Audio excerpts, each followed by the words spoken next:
We're ready. Let's do this thing. All right, great. This is the face of identity theft. Criminal hacker Albert Gonzalez and his organized web mob stole over 230 million records, including credit and social security numbers.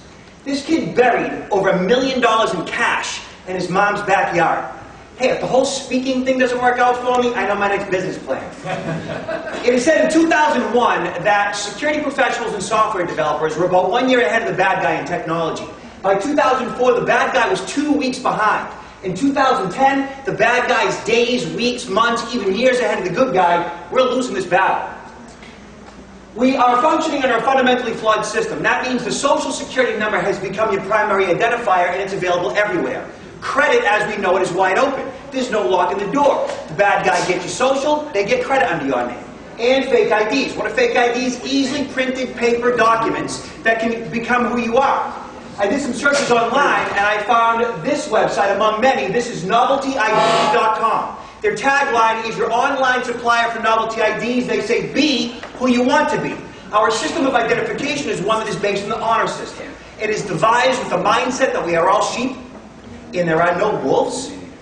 Further, there are 49 valid versions of the Social Security card in circulation. No rhyme or reason. There's 14,000 types of birth certificates. There is 200 plus forms of driver's licenses. No rhyme or reason to these identifying documents whatsoever. Further, 14 states are now producing forms of ID with no photograph on them like third world countries. Additionally, please tell me, what is a handwritten signature?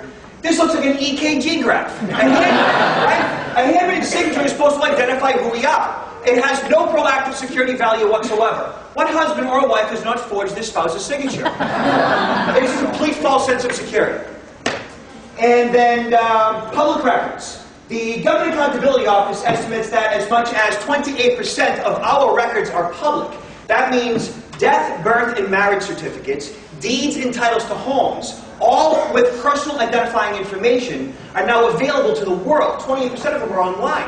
It used to be you had to go to the State House and City Hall to get these docs. Now they're everywhere. They're all over the internet. I did some searches online, and I found the quitclaim deed for Porter Goss. Who's Porter Goss? He's the former director of the CIA. Here is Porter Goss's signature, his social, his wife Mary. I blacked him out. This is their private information available online to the whole world. If the former director of the CIA social is online, where's yours? What's happening is enterprise networks are becoming harder. Enterprise networks are your big banks, your major corporations that invest millions in hardware and software in the information security professionals to protect their data on their servers, which essentially is our information that they harbor. And as enterprise networks spend all of this money and these resources, what's happening is unprotected networks are sniffed out by the hackers. Unprotected networks are the small to medium businesses, the moms and the pops. It's you and I. It's that unprotected wireless connection to the internet that you have at your home or your office that then becomes the path of least resistance for the bad guy to get into the bank's server. They're going after you now. So what's happening is social media identity theft is where the bad guys use your social media to crack the code. They go to your Facebook page to get your kids' names, your pets' names, your birth dates, your wife's and your mother's maiden name, and they use that information to answer the qualifying questions that you filled out when you signed up for online banking in that email program. This information allows them to reset the password on your social media and on your online accounts. Peer-to-peer file sharing is software you download and install on your computer that allows you to get free pirated music, movies, and software from other people's PCs on the peer-to-peer file sharing network.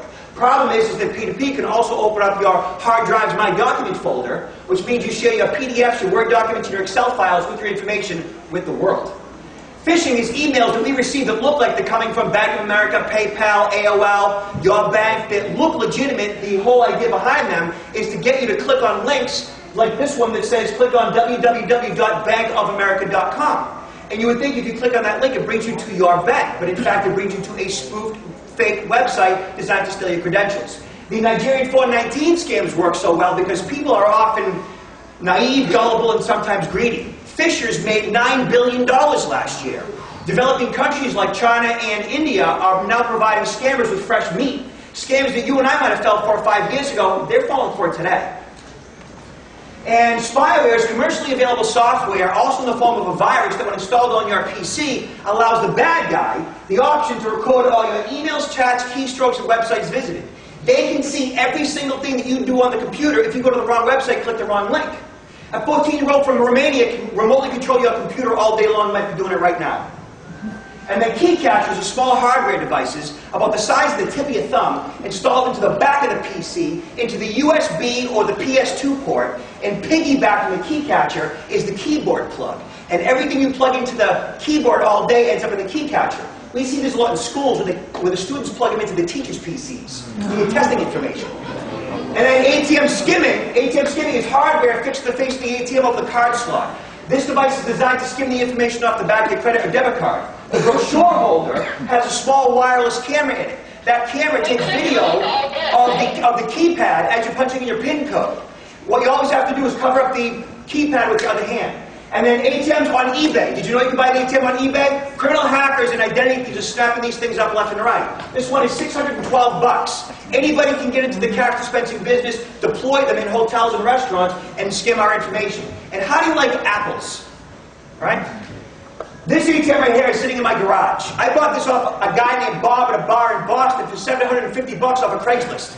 Bob, however, forgot to clear off the ATM's logs, which meant when I got this thing back to my office, it had over 1,000 credit and debit card numbers on it. ATM security begins with a guy named Bob at a bar in Boston. How do you like them apples? And the way you protect yourself, get yourself a credit freeze and identity theft protection. Combined, the two lock down your identity, lock down your social security number, so the bad guy can't open up new accounts under your name using your social. I am Robert Siciliano at robertsiciliano.com. That's 20 slides, 20 seconds each, in 6 minutes and 40 seconds, and that's how it's done.